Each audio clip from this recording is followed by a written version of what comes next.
Hi guys, ഇന്ന് നമ്മളൊരു പൊതിച്ചോറാണ് കേട്ടോ സെറ്റാക്കാൻ പോണേ. നല്ല അടിപൊളി ടേസ്റ്റ് ആയിരുന്നു. എനിക്കിപ്പോൾ എഡിറ്റ് ചെയ്യുന്ന ടൈമിൽ ഈ വാഴയില തുറന്നപ്പോൾ തന്നെ വായിൽ വെള്ളം വരുന്നു. കാരണം ആ ഒരു ടേസ്റ്റ്, പൊതിച്ചോറിൻ്റെ ആ ഒരു ടേസ്റ്റ് നമുക്ക് സാധാ ചോറ് കഴിക്കുമ്പോൾ കിട്ടില്ലല്ലോ. ആ വാഴയിലയിൽ പൊതിഞ്ഞിട്ടുള്ള ആ ഒരു പ്രത്യേക സ്മെല്ലും ടേസ്റ്റും. പൊതിച്ചോറ് എന്ന് പറയുമ്പോൾ എല്ലാവർക്കും അതിൻ്റെ പുറകിലൊരു സ്റ്റോറി തന്നെ ഉണ്ടാവില്ലേ. എനിക്ക് ഈ പൊതിച്ചോറ് ഉണ്ടാക്കുമ്പോൾ മെയിനായിട്ട് എൻ്റെ വല്യമ്മാനെ തന്നെയാണ് ഓർമ്മ വന്നത്. വല്യമ്മയുടെ ആ സ്നേഹവും പിന്നെ വല്യമ്മയുടെ കറികളൊക്കെ എന്ന് വെച്ചാൽ ഒരു സ്പെഷ്യൽ ടേസ്റ്റ് തന്നെയാണ്. അപ്പോൾ സ്നേഹം കൂടി അതിൻ്റെ ഒപ്പം ചേരുമ്പോൾ നല്ലൊരു പ്രത്യേക ടേസ്റ്റാണ് അല്ലേ.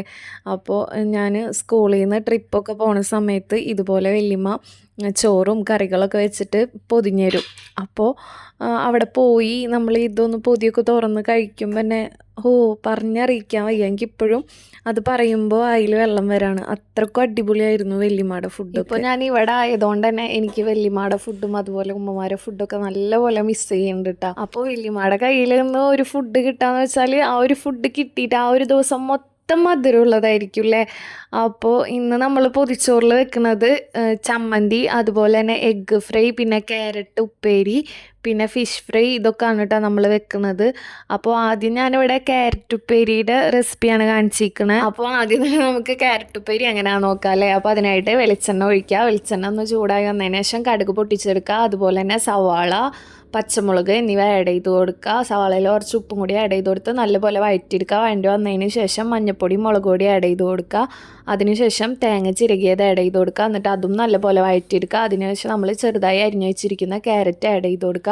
എന്നിട്ട് ഒരു 20 മിനിറ്റൊക്കെ മാക്സിമം മതിയാവും. അപ്പോൾ നമ്മളെ ക്യാരറ്റ് സെറ്റായി വന്നിട്ടുണ്ടാവും. പിന്നെ ഞാൻ ചമ്മന്തിയാണ് കേട്ടോ ഉണ്ടാക്കിയത്. അപ്പോൾ ചമ്മന്തിയിൽ ഞാൻ തേങ്ങ ചിരകിയത്, അതുപോലെ തന്നെ ഉണക്കമുളക്, പിന്നെ ചുവന്നുള്ളി, ഉപ്പ്, കുറച്ച് മുളക് പൊടി എന്നിവ ചേർത്ത് നല്ലപോലെ അരച്ചെടുക്കാം കേട്ടോ. അപ്പോൾ നമ്മളെ ചമ്മന്തി സെറ്റായിട്ടുണ്ട്.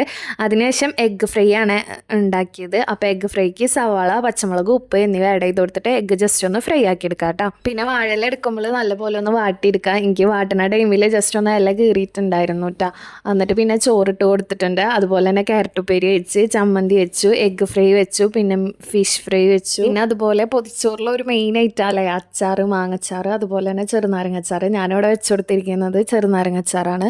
അപ്പോൾ ഒരു 2 മണിക്കൂർ കഴിഞ്ഞതിന് ശേഷം ഞാൻ പൊതിച്ചോറൊന്ന് അയച്ചിട്ടുണ്ട്. നല്ല അടിപൊളിയായിട്ട് സെറ്റായിട്ടുണ്ടായിരുന്നു. പിന്നെ എനിക്കിന്ന് മെയിനായിട്ട് ഈ പൊതിച്ചോറ് ഉണ്ടാക്കുമ്പോൾ വല്യമ്മയുടെ ഫേസ് തന്നെ ആയിരുന്നു കേട്ടോ മനസ്സിൽ. വല്യമ്മയുടെ ആ ചിരിയും, പിന്നെ ഞാൻ ചെറുപ്പം തൊട്ടേ ഉമ്മയുടെ വീട്ടിൽ തന്നെ ആയിരുന്നു നിന്നതുകൊണ്ട് തന്നെ വല്യമ്മയുടെ ഒരു പ്രത്യേക അറ്റാച്ച്മെൻ്റ് ആയിരുന്നു കേട്ടോ. ഞങ്ങൾ ഇടയ്ക്കൊക്കെ വഴക്ക് കൂടുമെങ്കിലും ഞങ്ങൾ തമ്മിലൊരു പ്രത്യേക ഒരു ബോണ്ട് തന്നെ ആയിരുന്നു. ഞാൻ സ്കൂൾ വിട്ട് വരുമ്പോഴേ റോട്ടിൽ കറക്റ്റായിട്ട് വല്യമ്മ നിൽക്കുന്നുണ്ടാവും. വരുന്നുണ്ടാന്നുള്ളത് നോക്കിയിട്ട്. അത് എത്ര ഇപ്പം ഞാൻ വൈകിയാലും ഞാൻ എത്തുന്നത് വരെ മൂപ്പര് ക്ഷമിച്ച് റോട്ടിൽ നിൽക്കും എന്നെ നോക്കിയിട്ട്. അപ്പോൾ നിങ്ങൾക്കും ഇതുപോലെ പൊതിച്ചോറിൻ്റെ ബാക്കിലൊക്കെ എന്തെങ്കിലും സ്റ്റോറീസ് ഉണ്ടെങ്കിൽ, ഓർമ്മ വരുന്നുണ്ടെങ്കിൽ ജസ്റ്റ് ഒന്ന് കമൻറ്റ് ചെയ്യട്ടോ. അപ്പോൾ നിങ്ങൾക്ക് എല്ലാവർക്കും ആ സ്റ്റോറിയും കൂടെ ഒന്ന് ജസ്റ്റ് അറിയാമല്ലോ. അതുപോലെ എൻ്റെ ചാനൽ ആദ്യമായിട്ടാണ് കാണുന്നതെന്ന് വെച്ചാൽ സബ്സ്ക്രൈബ് ചെയ്യാൻ മറക്കരുതിട്ടാ. ജസ്റ്റ് ഒന്ന് സബ്സ്ക്രൈബ് ചെയ്യുക. അതുപോലെ ഫ്രണ്ട്സിനും ഫാമിലിക്കും ഒക്കെ ഷെയർ ചെയ്ത് കൊടുക്കാൻ മറക്കരുതിട്ടാ. ജോലിക്ക് പോണവരാണെങ്കിലും അതുപോലെ ക്ലാസ്സിന് പോണവരാണെങ്കിലും ജസ്റ്റ് ഒന്ന് ട്രൈ ചെയ്ത് നോക്കാം. എന്നിട്ട് ഫീഡ്ബാക്കൊക്കെ ഒന്ന് കമൻറ്റ് ചെയ്യാം കേട്ടോ. അപ്പോൾ ഇത്രേ ഉള്ളൂ. Thanks for watching.